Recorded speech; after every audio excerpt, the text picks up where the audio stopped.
jokki heɗade RFI fulfulde yamɗe jeetati silmaji capanɗe tati woni Dakar lamorde Sénégal waktuji ɗiɗi fawi hen to Paris lamorde France. Ahmadou Barouba.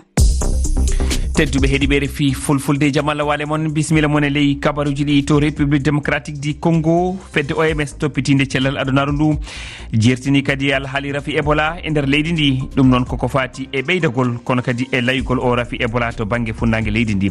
cuuɗi cafriɗi ɗi donki jaɓɓade sikkaɓe no gondi e ngu ñaw ko ɓuuri 130 maayi hen nde limore no wawi ni ɓeydade.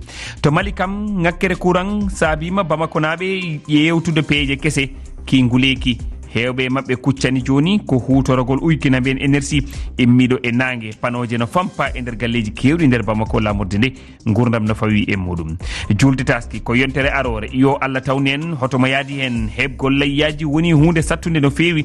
Dakar e Nouakchott balliti no fewi ya garta jawɗi immotodi to Mauritanie kono gonka ka waylima e nde hitande. caɗele kisalle fitinaji saabima aynaɓe Mauritanie sodoɓe dabaji e nder leydi Mali goppiɗe golle.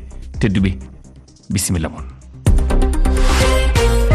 on calminamon juuramon jettama bisimilla mon e ley kabaruji ɗi hande ko alarba balɗe nogas lewru jeeɓuri hitande ujunaji ɗiɗi nogas e jeegom to République démocratique du Congo. konngol ko gotol holɗen peeje hana waɗede gam falade rafi Ebola. ɗum waɗi fedde OMS halfinade cellal adunaru jertini e ngu ñaw Ebola e nder leydi ndi ko fati e ɓeydagol ngol kono kadi e layugol o rafi Ebola toon to banggue funnague leydi ndi.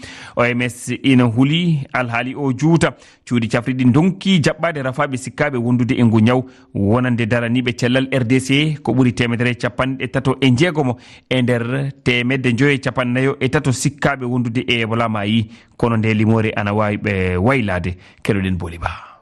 Mboros Ebola o layi sanne e nder saare Bunya nder diwal Ituri funnangi leydi ndi. kippu feddi nde wona lamiyankore safroɓe wiyetende MSF andini yidde nawde rafaɓe e nder cuuɗi cafrirɗe gure goɗɗe takkiɗe kono fof en jaabi ko hebbinde e o saha rafaɓe woɓɓe sikkaɓe hebde mboros o. e mum Trish Newport gardiɗo eɓɓore MSF holli wonde ɗum no holla wonde alhaali o no hulɓini e o saha. rutti kadi yoga e cuuɗi cafrirɗe yiru hôpital Rompara gandini ngakkirede gueɗe cafrorɗe ɓeydi hen yoga e hoɓɓe toon gandini ubbude mayɓe hen tawɓe kutoraki gueɗe bawɗe e dandudeɓe ɓe mbasa raɓede e mum. kono jagoɗo kalfinaɗo cellal RD Congo holli talata hanki yeeso jandiyankoɓe wonde ɓe keeɓi gueɗe cafriɗe ɗe safroɓe cohlata e hollidde mboros Ebola ari ko e saha nde usta balle windir yankiɗe pelle ɗe gona lamiyankoje keɓata tengti e ballal dawlaji dentude Amérique. e mum jagoɗo cellal RD Congo andini wonde ɓe katojin balle windiri nde saabu mboros o ko goƴa fof en andinde leyɗe kewɗe ƴetti pellitte haddi ɓiɓɓe leyɗe mumen yaade RD Congo e leyɗe koddiɗe wana Soudan du Sud e Uganda walla immade toon artude leyɗe mabɓe no jeeya e ɗen leyɗe dawlaji dentuɗi Amérique e Bahrein.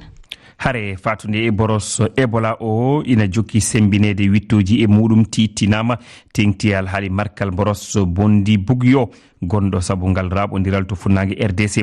marque tati nana ƴellitede e ko andini Africa CDC saldu cellal Union africaine ko marque RV bo nde marque Shadows d'Oxford VSV BDV ɗe moƴƴina koto duɗal jaaɓi hadirde Texas.